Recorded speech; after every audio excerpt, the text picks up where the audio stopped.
Autonomy or micromanagement?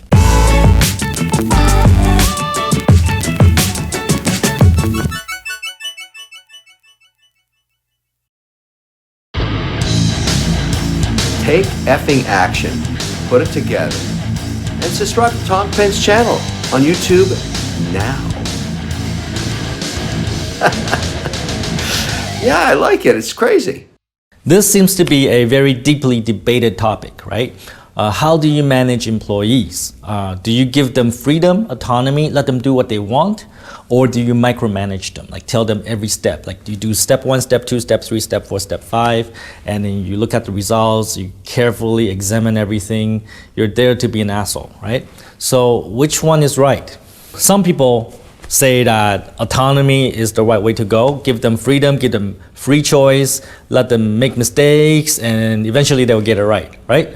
And some people say, no, that never works. And you have to like really look at what your employees are doing, make sure you check everything and be there and, micromanage them and so that they can generate results. So which one is right? And what Tom says is that there's no right answer, right? For me, right, I want to give my employees freedom and autonomy.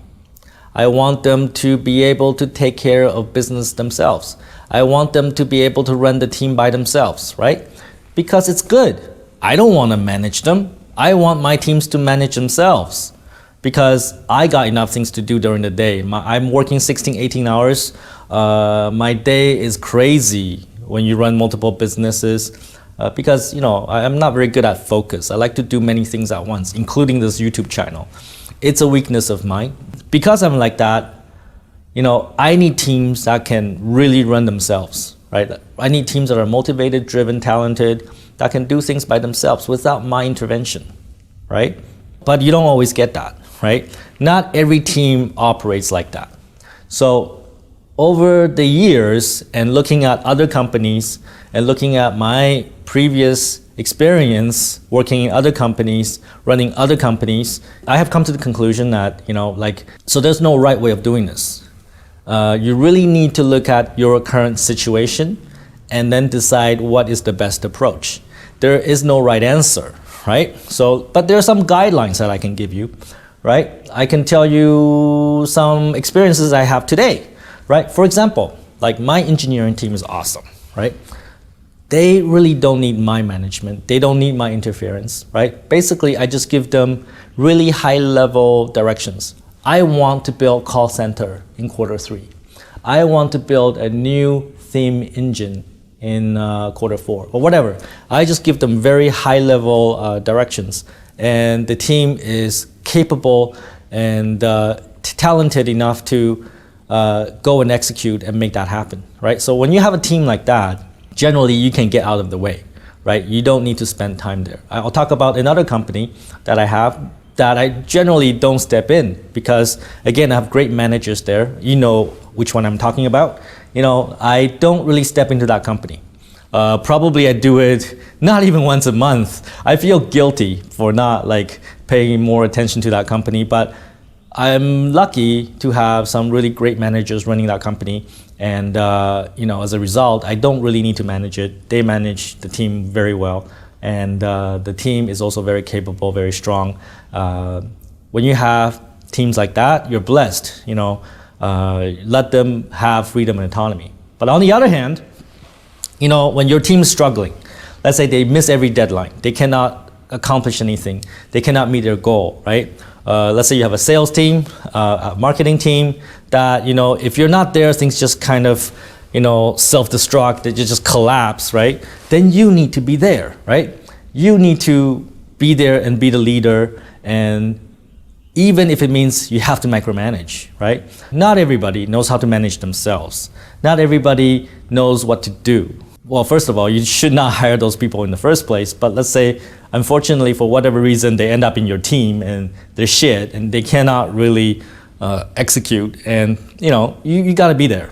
You let people that are not motivated run the team, drive the team, then you're going to meet failure again and again and again. So when you see that, as a leader, as an entrepreneur, you gotta step in. You gotta be the leader. Now's the time for you to step in and be the fucking leader, right? And then you go in there and you have to identify what the problems are. Sometimes it's people, sometimes it's process, sometimes it's just basically lack of education and training and skills, right? Identify what they are and try to fix it, right? And that means people might not like it because even though they don't like your micromanaging ways, they want autonomy, but they can't also handle autonomy. Again, you gotta be the leader. You gotta step in and take fucking action. Maybe lay out the process, maybe lay out the steps. You gotta do this first, you gotta do this second, you gotta do that third, right?